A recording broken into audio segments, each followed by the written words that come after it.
अब एनसीईआरटी का question number 13, chemistry तो है नहीं इसमें, फिजिक्स है, बस सिंपल मैथ और फिजिक्स मान लो, वैसे फिजिक्स ही है। यूनिट कन्वर्जन है, सिंपल सा, ट्रिकी है थोड़ा सा बस, ठीक है, समझो इसको कैसे करेंगे। यहां पर मुझे क्या दे रखा है, यहां पर मुझे ये दे रखा है कि 1 पास्कल इज 1 न्यूटन पर मीटर स्क्वायर। ये तो हमें वैसे भी पता है अगर फिजिक्स थोड़ी सी भी पढ़ी है तो। क्वेश्चन ये है, if mass of air at sea level is 1034 gram per centimetre square, calculate the pressure in pascal. तो हमें ये पास्कल में प्रेशर कैलकुलेट करना है और हमें दिया हुआ किसमें है, मास दिया हुआ है ग्राम पर सेंटीमीटर स्क्वायर। अब ये खाली मास नहीं दिया हुआ है, ये दिया हुआ है 1 सेंटीमीटर स्क्वायर का कितना मास है। तो अगर मैं इसको किसी तरीके से न्यूटन पर मीटर स्क्वायर में कन्वर्ट कर लूं तो उतने ही तो पास्कल होंगे, क्योंकि जितने पास्कल हैं उतने ही न्यूटन पर मीटर स्क्वायर है। इसको कैसे करेंगे, हम बोलेंगे प्रेशर होता क्या, हमें चाहिए क्या, प्रेशर चाहिए, देखो ठीक है। और प्रेशर का फॉर्मूला क्या होता है, pressure is force applied on unit area. ये तो है, 8th स्टैंडर्ड से पढ़ते चले आ रहे हो ये। अब इसको अगर हम फोर्स को देखें, हमें तो मास दिया हुआ है, तो हम इसको कन्वर्ट कर लेते हैं। हम इसको बोलते हैं force is mg, F is equal to mg। G क्या है, जी क्या है, ग्रेविटेशनल एक्सेलरेशन a। अब देखो क्या हुआ ट्रिक, यहां मुझे दिया हुआ है मास ग्राम पर सेंटीमीटर स्क्वायर में, और ये वाली चीज ये क्या है, मास पर यूनिट एरिया ही तो है, मास पर यूनिट एरिया दे रखा है, ये मास पर यूनिट एरिया। बस इतना करना होगा, हमें सारी की सारी SI यूनिट यूज करना होंगी, ये तो कर नहीं सकते डिफरेंट यूनिट्स यूज करें। तो इसको पहले चेंज कर लो किलोग्राम पर मीटर स्क्वायर में, और किलोग्राम पर मीटर स्क्वायर में जैसे ही इसको चेंज करा तो बेसिकली ये है क्या, ये मास पर यूनिट एरिया, ये m/a है, और जी हमें पता है 9.8 मीटर पर सेकेंड स्क्वायर होता है। तो चलो करो, इसको हमने कन्वर्ट कर लिया, हमने कहा मास पर यूनिट एरिया, देखो लिख लेना अब, है ना, ज़्यादा लिखने की मेरी आदत है नहीं। 1034 ग्राम पर सेंटीमीटर स्क्वायर, यही तो है। तो दो तरीके हैं देखो इसको कन्वर्ट करने के, या तो सेंटीमीटर स्क्वायर को बोलो 1 सेंटीमीटर इंटू 1 सेंटीमीटर, और 1 सेंटीमीटर को लिख दो 1/100 मीटर, दूसरे 1 सेंटीमीटर को लिख दो 1/100 मीटर, इस तरीके से कर लो। या दूसरा तरीका वही जो बुक्स में पढ़ाया जाता है कि सेंटीमीटर स्क्वायर इंटू करके हमारा यहाँ पर मीटर में करना है, तो metre square upon 100 into 100 centimetre square. कैसे भी करना चाहो वैसे करो, किसी ना किसी तरीके से तो तुमने किया ही होगा, नहीं किया बेटा तो तुम्हारा बेड़ा गर्क हो जाएगा। चलो बता रहा हूँ फिर से, अगर नहीं किया तो सुन लो, यहाँ पर देख लो 1034, अभी इसको इरेज कर दे रहा हूँ, है ना, सबको इरेज कर दे रहा हूँ। देखो हम बोलेंगे मास पर यूनिट एरिया जो हमें गिवन है, it is given 1034 gram per centimetre, अरे पर सेंटीमीटर स्क्वायर।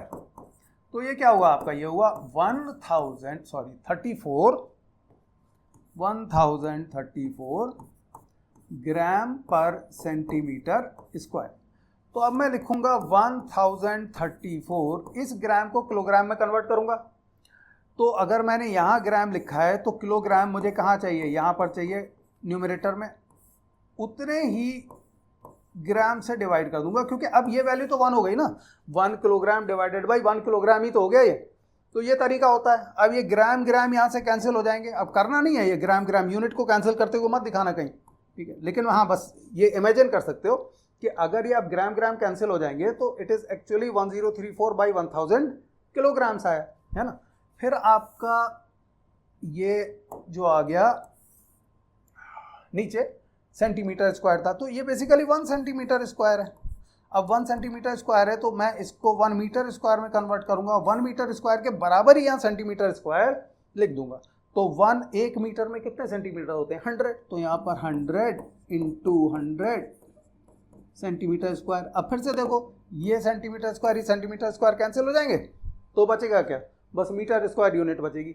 तो हो क्या जाएगा ये, किलोग्राम पर मीटर स्क्वायर। वैसे इसका पार्ट नहीं था इस क्वेश्चन का कैसे कन्वर्ट करते हैं, फिर भी बता दिया मैंने। तो यहाँ पर इस तरीके से इसको कन्वर्ट कर लेंगे। अब ये आपका कितना आ जाएगा, देखो यहाँ से ये आ जाएगा 1034 डिवाइडेड बाई 1000, तो 1034 डिवाइडेड बाई 1000, और नीचे आ जाएगा देखो 1 डिवाइडेड बाई 10,000। तो जब ये 1 डिवाइडेड बाई 10,000 आएगा तो ये न्यूमरेटर में चला जाएगा, इतनी तो 6, 7, 8 स्टैंडर्ड की मैथ कर ही लोगे, कैलकुलेशन मैथ तो अलग होती है।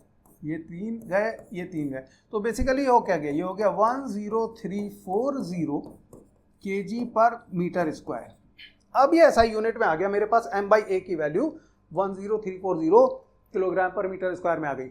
अब मैं उसी फॉर्मूले में रख दूंगा, देखो यहाँ पर मैं बोलूंगा भैया pressure is equal to F/A, और F/A होता है mg/a, और इस m/a की वैल्यू मेरे पास ये आ गई 10340 मीटर, ना मीटर नहीं है, kg पर मीटर स्क्वायर, और अब मैं g से मल्टीप्लाई कर दूंगा 9.8 मीटर पर सेकेंड स्क्वायर।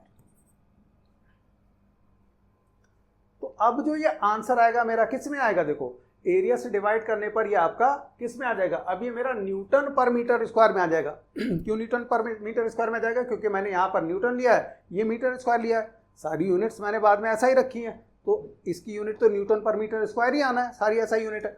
तो यहाँ पर ये आपका आ जाएगा, इसको ऐसे करते हैं, जब इसको मल्टीप्लाई करेंगे तो ये आ जाएगा 1.01332 इंटू 10⁵ न्यूटन पर मीटर स्क्वायर, और हमें ये दिया हुआ है 1 न्यूटन पर मीटर स्क्वायर इज 1 पास्कल।